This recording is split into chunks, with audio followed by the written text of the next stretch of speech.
Michal Bar-Asher Siegal, Vice President for Global Engagement at Ben-Gurion University. Thank you so much for joining us today. Thank you for having me. So you've been outspoken in your fight against academic boycotts against Israel. I don't know if you've heard, but actually Rutgers University today is having a discussion with its union about potential academic boycotts against Tel Aviv University, for example. But what, in short, are your main arguments on the subject? Honestly, even if you have criticism of Israel or Israel's engagement in Gaza or Israel policy, boycotting academia is probably the stupidest thing or the worst thing you can do to fight Israeli policy in Gaza and Lebanon for the very simple reason that academia is the place for freedom of speech, of multivocality. We have Palestinian and Arab students sitting side by side, Israeli students. The real conversation is taking place in academic campuses. Mm-hmm. Boycotting us is actually fighting the voice of, criticism or speech or the dialogue over Israel's policies is happening in Israeli academia. So even if you are a critic of Israel's, the last thing you need to do is basically boycott academic institution in Israel. In addition to that, Israeli institutions in Israel are the way forward. They're the future. This is where excellence happens. This is where the state of Israel develops its newest tools and research. We're known for our excellence around the world. And boycotting Israeli academia is hurting Israel in all of the ways possible. And even if you just want to criticize a certain part of Israel's policies, that's not the way to go. Right. We are not our government, we have a lot of voices and we are actually the way forward. Yeah, I think that in general, something that's really problematic in the movement within boycotting Israel is the kind of misdirected efforts that seem to be constantly used, and it's alienating Jewish and Israeli students abroad, for example. So tell us a bit about the international programs that Ben-Gurion University offers that would be relevant to such students that are feeling alienated.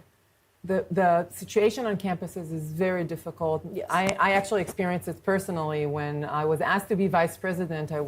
Before the war, I was actually a visiting professor at Yale. And I said, I was just invited to be a visiting professor at Harvard Law School. I'll do that and then I'll come back and be the vice president for global engagement, for international collaboration and bringing Ben-Gurion forward and creating all those wonderful international programs. And then when the massacre happened on October 7th and the war that started afterwards, I was at Harvard teaching. And what I experienced was shocking to me. I had to go teach, on October 8th, on October 9th, and go through hundreds of protests yelling "Free Palestine" from the river to the sea. There were still, bodies in the street in Israel. I had to get myself up from bed and go teach and pass through such hatred of Israel. And the conversation turned to the right of Israel to exist. And antisemitism was so prevalent. I have to say, it really shocked me. I was completely caught off guard. I was saddened and shocked like everyone. And then having to deal with this on campus. And, I came back, and, at the end of my semester, I came back to Israel with my family. But my Jewish students that were on campus experienced, I would never forget seeing them and talking to them while this was happening and their fellow mates in class. So Ben-Gurion is a very good option for students such as this. We offer a variety of international programs for graduate students, for master's programs, for graduate postdocs. We have small, short-term. We have a full degree in sustainability at Sde Boker.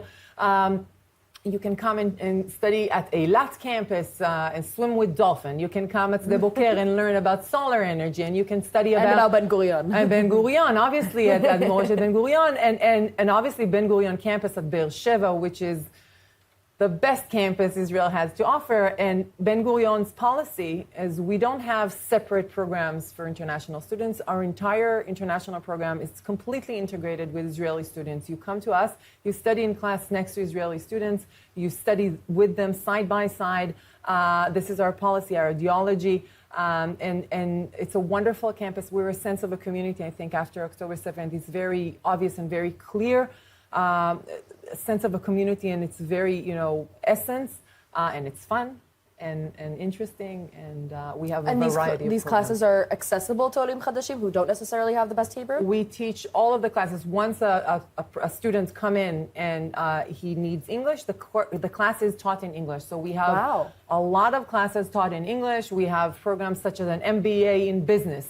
And it is taught in English for Israeli students and international students. The entire degree is taught in English.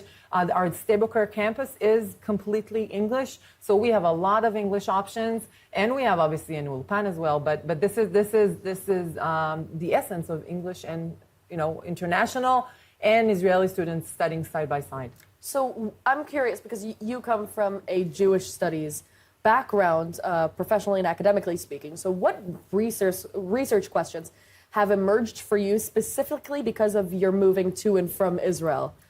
So I'm a professor of rabbinic Judaism. I studied Jews and Christians in the first century CE, especially in a text called the Babylonian Talmud. But I look at really the birthplace of Judaism and Christianity side by side and what makes our culture what it is until today, the Jewish culture in its roots.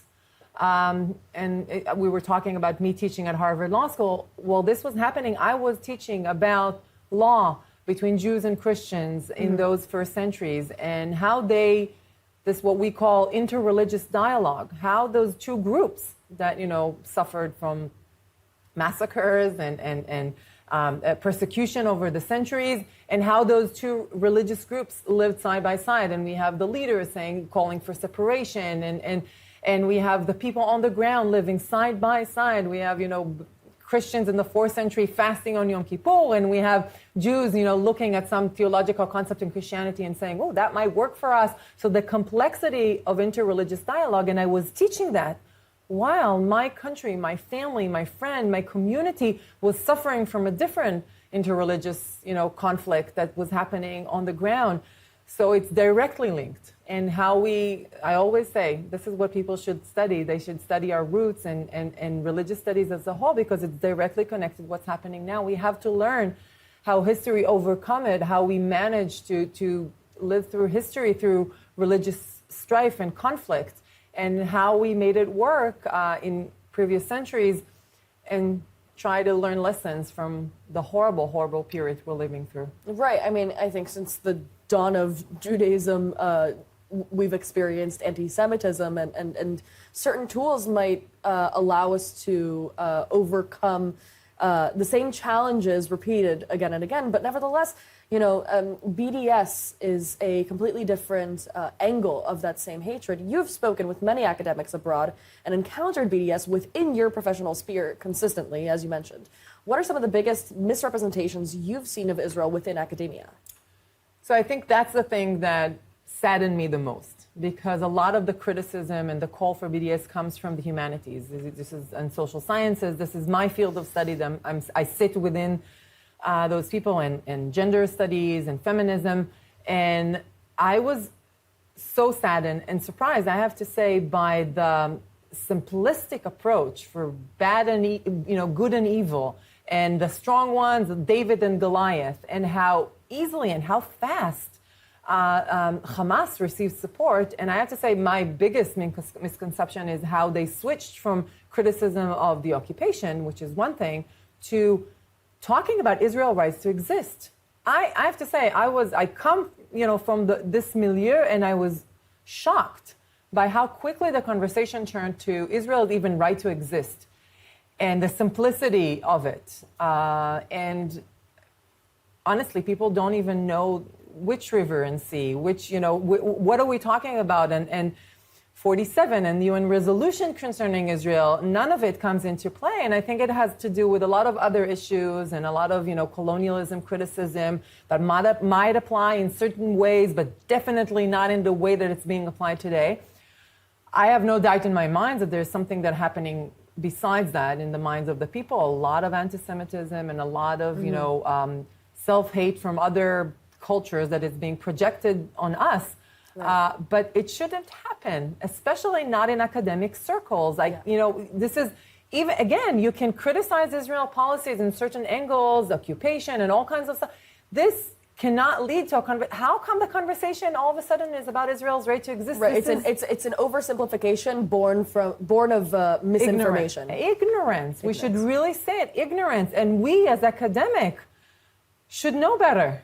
Really, we should know better. And it really angers me. And for the first time in my life, I block people on social media, people who are my colleagues, because I said, this is not, you should know better. And it really angers and saddens me. I am still a very firm believer in knowledge and education and teaching people what there is. And I have to tell you, we hear the loud voices, and I think they're still the minority within academia. The vast majority of people I know who know our research, know that it's good research, want to continue working with us, they're silent at the moment. And they're I think they're also scared by the vehemence and the antisemitism that rises, the support in Hamas, a terrorist, and the atrocities of October 7th. I think the vast majority of people are with us, but we should be better at teaching and educating people about the complexity of the situation here on the ground. Absolutely. Yes. Michal, thank you so much for joining us today. Thank you.